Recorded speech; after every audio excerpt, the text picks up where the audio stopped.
ফের আবাস বঞ্চনার অভিযোগ বঙ্গে। অভিযোগযোগ্য প্রাপক হওয়া সত্ত্বেও ব্রাত্য আবাসের তালিকায়। ভাঙড় ১ নম্বর ব্লকের নলপুকুরের ঘটনায় শোরগোল।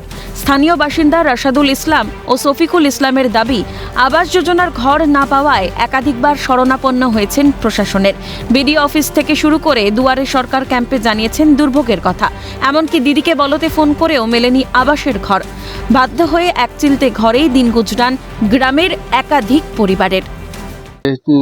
আবাস যোজনার জন্য টোল ফ্রি নাম্বারে ফোন করতে হবে, সেই কারণের জন্য আমরা ওই টোল ফ্রি নাম্বারে ফোন করে আমি আমার পুরো সমস্ত ডকুমেন্টস সহ আমি কমপ্লেনের ওপরে লেখাই এবং ওরা নিয়ে এসে, কিন্তু আমরা এখনও পর্যন্ত সেই ঘরের জন্য সমস্যার সমাধান হয়নি।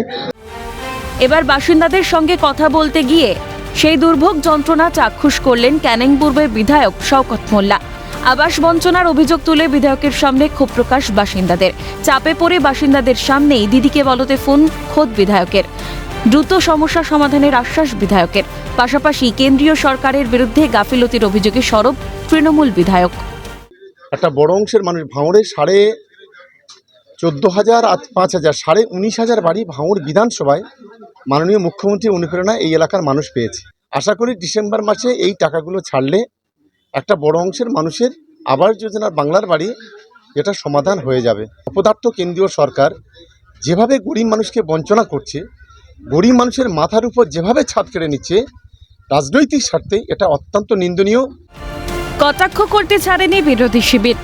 বেছে বেছে ঘর দেওয়ায় বঞ্চিত গ্রামের যোগ্য প্রাপক পরিবার, দাবি বিজেপি নেতৃত্ব অবনী মণ্ডলের। ভাঙড়ের প্রত্যেক গ্রামে কিন্তু ফুসছে আবাস যোজনার ঘরের টাকা, এবং সেখানে দিদিকে বলো, সেখানে তাদের ফোন করেছেন, এনকোয়ারি হয়ে ইচ্ছাধীন মতো যাদের ঘর নেই তাদের নামগুলো বাদ গেছে। এলাকায় সরকারি কর্মীরা আসেন, সার্ভে করেন, প্রশাসনের দপ্তরেও জমা পড়েছে একের পর এক অভিযোগ, কিন্তু বদলাচ্ছে না ছবি। পরিষেবা পাচ্ছে না জনগণ। কিন্তু কেন নেই প্রশাসনের পর্যাপ্ত নজরদারি? কেন এই গড়িমসি? এখন বিধায়কের আশ্বাসে আদৌ নলপুকুরের হাল ফেরে কিনা সেটাই দেখার। তমাল সরকারের রিপোর্ট, ক্যালকাটা নিউজ।